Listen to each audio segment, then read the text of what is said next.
একটা মেয়ের জীবনে বিয়েটা সবচেয়ে গুরুত্বপূর্ণ একটা ধাপ। বিয়ের পরবর্তী জীবন কেমন হবে সেটা সম্পূর্ণ নির্ভর করে একটা ভালো জীবন সঙ্গীর উপরে। আজকে মেয়ের হলুদ সন্ধ্যা, বরের বাড়ি থেকে কি কি জিনিস নিয়ে আসলো, কয়জন আসলো এবং আজকে সবাই মিলে আমরা কতটা আনন্দ করলাম সেটাই আজকে থাকছে সম্পূর্ণ ব্লগে। হ্যালো এভরিওয়ান, আসসালামু আলাইকুম। সবাই কেমন আছেন? আশা করছি সবাই ভালো আছেন। আজকের ব্লগে অনেক কিছু থাকছে, তো চলুন আজকের পুরো ব্লগটা শেয়ার করা যাক।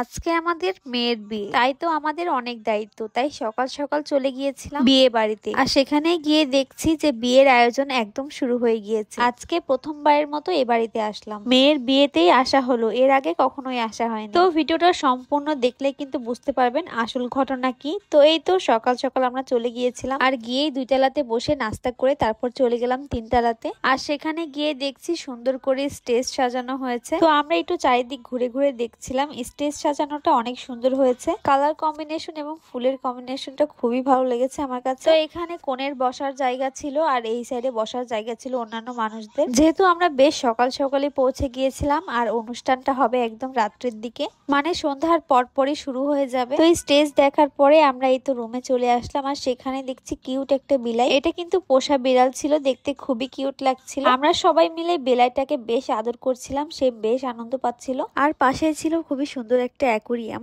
আর এই অ্যাকুরিয়ামের মাছগুলো দেখতে খুবই সুন্দর লাগছিল। আমার মেয়ে তো এই ছোট্ট ছোট্ট মাছগুলো দেখে অনেক বেশি খুশি হয়েছিল। এখানে বেশ কয়েক ধরনের মাছ ছিল। তো এই তো এগুলো দাঁড়িয়ে দাঁড়িয়ে দেখছিলাম, তারপরে চলে গেলাম রুমের মধ্যে।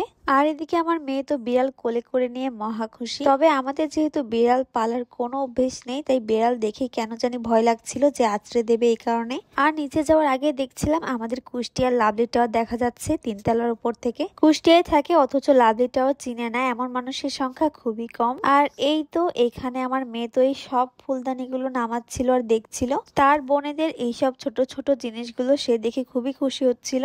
আর এদিকে এই তো তার আরেকটা আপু তাকে নিয়ে সাইকেল চালাচ্ছিল। অনেকদিন পরে আসলে সবার সাথে দেখা হলে বাচ্চারাও অনেক বেশি আনন্দ করে। আর এই তো আমি চলে এসেছি 2 তলাতে, আর এই তো এটা হচ্ছে 2 তলার উপরে। তো এদিকে বরপক্ষ চলে এসেছে, আর আমরা সবাই মিলে রিসিভ করতে যাব। তো এখানে রজনীগন্ধা ফুলের স্টিক, ছোট মিষ্টি বড় মিষ্টি সবগুলো নিয়ে আমরা চলে যাচ্ছি বরণ করতে। তো আজকে বরের বাড়ির লোকজন কিন্তু তত্ত্ব নিয়ে আসবে মেয়ের জন্য। আর এদিকে আমরা সবাই মিলে বেগুনি রঙের শাড়ি পরেছিলাম, একদম ম্যাচিং ম্যাচিং। তো এই তো সবাই তাড়াহুড়ো করে চলে গেলাম রাস্তায়, মানে একদম বাড়ির সামনে। তো এই তো করে চলে আসছি তাদের বরণ করার জন্য। তো বরের বাড়ি থেকে যে 4 জন এসেছিল তাদেরই আমরা বরণ করছিলাম। যেহেতু তারা বেশ দূর থেকে এসেছে, তাই সবাই অনেক বেশি ক্লান্ত হয়ে গিয়েছে ছোট বাচ্চা নিয়ে। আর এই তো এখানে কিন্তু খুবই অল্প মানুষ এসেছিল, মাত্র 4 জন। তো এইসব মুহূর্তগুলো কিন্তু আসলে অনেক বেশি আনন্দের। আর এদিকে নিয়ে এসেছিল বড় বড় সাইজের 4টা কাতল মাছ, আরো সাথে নিয়ে এসেছিল সবার জন্য শাড়ি, আর সাথে ছিল ফল এবং মিষ্টির ডালা। তো যারা মাছ কাটবে তারা এখানে মাছের কানের মধ্যে টাকা খুঁজছিল।